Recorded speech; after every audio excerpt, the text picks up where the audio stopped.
Անդրվանը դուք պետք է հասկանաք, որ այսօր այս վերջի 5 տարիների ընթացքում ազգային ժողովի իշխող խմբակցությունը մենակ ապահովում է ազգային ժողովի ամբողջ աշխատանքը։ Ընդդիմադիր ներկայացուցիչները գրեթե նիստերին չեն գալիս կամ գալիս են մի քանի հոգով, երբ որ իրանք ելույթ են ունենում, իսկ նաև չեն մասնակցում միջազգային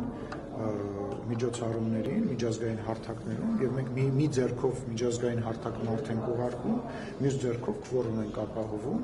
եւ ընդամենը 10 րոպե ուշացում ա եղել որոշ պատգամավորներ, մենք նաեւ շատ երկու պատգամավոր ենք առնվազն, որոնք նոր բալիկ ունեն, փոքր բալիկ չէ, 3-4 պատգամավոր ունենք, որոնք նորածին բալիկներ ունեն եւ բնական է մի անձնի, այսպես ասած, աշխատանքը փորձում ենք ապահովել եւ կարող տենց բաներ ճանանում էր, որ մենք այս պահին չենք կարողացել ապահովել։ Հովիկ Աղազարյանը կարծես թե եւ Հակոբ Ասլանյանը իրար հիջում են եւ չգրանցվեց։ Դե ասեցի, դա իրենց քաղաքական աստղային ժամն էր, որ իրանք ինչ-որ ձևով կարևորվեցին եւ իրենց երկու ձայնը չգրանցվեցին, որպեսզի քվորում չլինեն, իրենց հետագա քաղաքական հաղթանակներ են մաղթում։ Այսինքն ներքիմային խնդիր չկա, որ օրինակ գուցե մի տունավոր ուշանան, Կարելի ջան, ասում եմ 4 մայր ունենք, որոնք երեխա ունեն նորածին։ Տիկին Դավոյանը հիմա ստեղ չի, Սոնա Ղազարյանը փոճուր բալիկ ունի, Մարիամ Պողոսյանը փոճուր բալիկ ունի, Տիկին Տիգրանյանը բալիկ ունի, եւ ասում եմ մենք բանով է, այդպես աստվածաշնչային բան կա, 5 հոգով մի ամբողջ ազգային ժողով ենք սպասարկում, միևնույն ժամանակ ունենք մարդիկ, որ գործողման են, պարոն Ռուբինյանը գործողման է, էլի մարդիկ կան 2-3 հոգի գործողման են, եւ բնական է, մի հոգի եթե հանկարծ մարդ ես ուշանում է խցանման պատճառով, երեխայի պատճառով կարող է ասենց բաներ, եւ կասկածել է խորհրդարանը, ճիշտ հասկացա, այդ չի վերադառնալու ճաշում չի իհարկե վերադառնալու, գործ կար, հանդիպում կար, վարչապետը ասեց, որ քիչ անց կվերադառնա։ Երեկել նույն պատմությունը գրկվեց, Անդրանիկ Քոչարյանը դահլիճում չէր, հայտարարվեց, որ իր ելույթն է, Չերիկատեն Փաշինյանը նորից բարկացավ, նորից հեռացավ։ Տեսեք, ազգային ժողովի աշխատանքների մեջ տեխնիկական բազմաթիվ խնդիրներ են լինում։ Պատգամավորները հաճախ տեղերով փոխվում են։ Հաճախ տեղերով փոխվելու ժամանակ պատգամավոր տեսնում որ ենթադրենք ինքը 11-րդն է, մի հոգի իր ելույթը հանում է, մենք էլ հայտնվում է ինքը 9-րդ տեղում եւ այդտեղ կարող է դուրս գալ, բայց այն ինչ որ միտումը որ դուք ասում եք, ինչ որ դեմարշ կամ ինչ որ իհարկե այդպես բան չկա ու չի կարա լինի, ինչի հիմա վրա կամ խիղճի տենց լինի։ Եվ պարոն Սիմոնյան, այսօրվա մի ոդքասթի հաղորդավարների ձերբակալության հետ կապված եւ ըստ լուրերի ձեր մամուլի խոսնակները հաստատել, որ դուք եք ըստ էության այդ հաղորդումը տվել։ Ես չեմ կարծում, որ մենակ իմ հաղորդման հիման վրա է, վստահ եմ, որ այնտեղ ուրիշ առիթներ եւ պատճառներ կլինեն, բայց այո, ես հաղորդում եմ ներկայացրել եւ լրիվ տրամաբանական եմ հարմարում, այսինքն եթե սպառնալիք է հնչում, ես ինչ պետք է անեմ, կամ այն խուլիգանությունը, որ իրենք իրենց թույլ են տալիս եթերով կամ մարդկանց անձնական կյանք, ընտանիք, անկողին մտնելու պարագայում, բոլոր այն մարդիկ, ովքեր փորձում են պաշտպանել, արդարացնել այդ մարդկանց, ես առաջարկում եմ պատկերացնել մի իրավիճակ, երբ որ ես իմ հեռախոսակը վերցնեմ եւ կմտնեմ եւ կխոսեմ օրինակ իրենց սեռական կյանքից, իրենց ընտանիքի, իրենց անդամներին, ամեն օր սեռական հայհոյանքներ կհնչեցնեմ իրենց հասցեներին եւ կսպառնամ, որ ես իրենց հետ հաշվի հարդար եմ տեսնելու եւ առաջարկում եմ իրենք դրանից հետո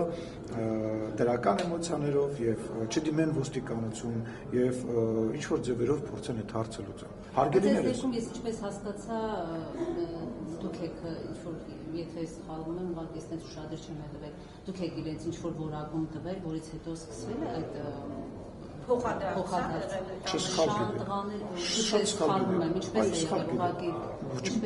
իրենց հաղորդումը չեմ նայում, իմ մասով սղագրությունը գալիս է,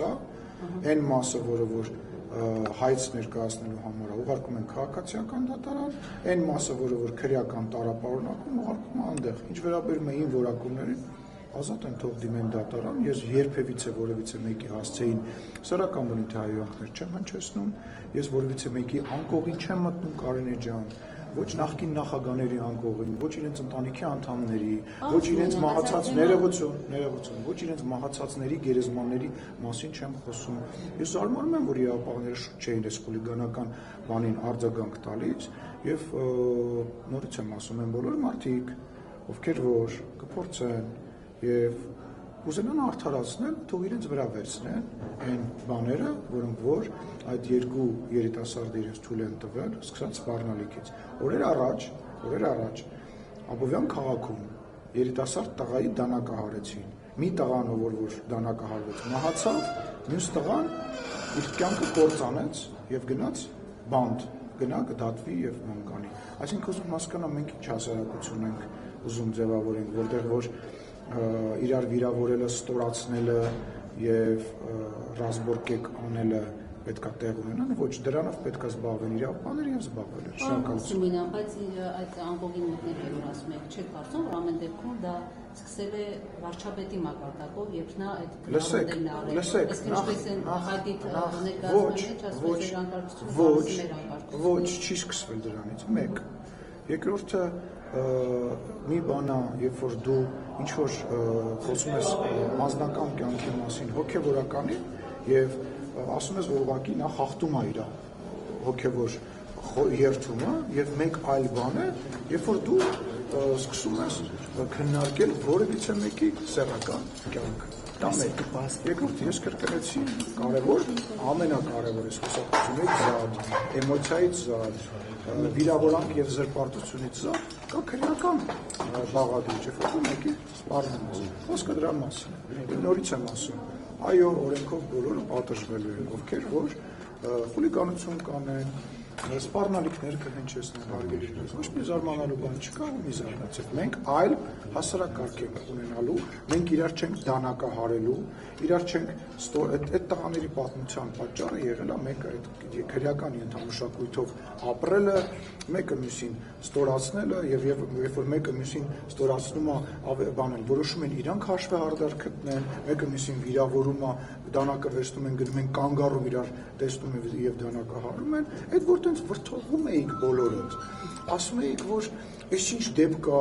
հանցագործությունների շարքը մեծացել է եւ այլ, այս արդարացնելու հետևանք է։ Ես կոչ եմ անում բոլոր այն մարդկանց, ովքեր որ ենթարկվում են նման բաների, դիմել իրավաբաններին։ Ես չի կարող չդիմել, դիմելու եմ եւ դիմել եմ լավ եմ որը, բայց ինչ պետք է անել։ Շնորհակալություն։ Ձեր խնդիրն է։